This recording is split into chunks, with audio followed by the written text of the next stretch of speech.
Hi everyone, my name is Chloe Reuter, and I look forward to talking to you about my desired career, which is in school psychology. That's me. That's what I look like. You may be wondering, why are you majoring in psychology? Well, you see, as I was contemplating what to major in while I was in high school, psychology always stood out from the other options I was considering.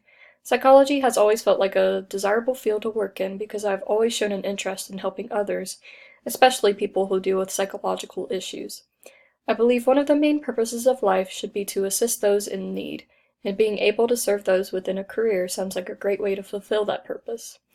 I also believe that a degree in psychology will prepare me for a higher education. In Chapter 13 of the psychology major, there is a list of reasons that most students choose to major in psychology.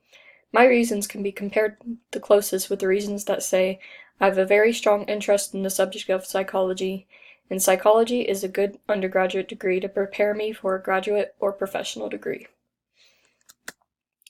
The job description for school psychologists says that school psychologists incorporate concepts of educational psychology, developmental psychology, clinical psychology, and community psychology, and applied behavioral analysis to cooperate with teachers and parents in meeting the behavioral health and learning needs of children and adolescents.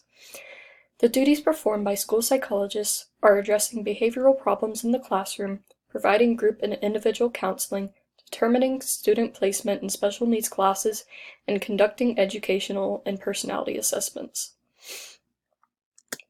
To attain the proper education to become a school psychologist, I either need an education specialist degree or a master's degree in school psychology. I also may need an NASP certification, depending on which state I work in. I need to be licensed by the state, which is similar to getting an NASP certification, except that it's required in all states. In addition, I need 1,200 hours of supervised internships, with at least 600 of those hours in a school setting.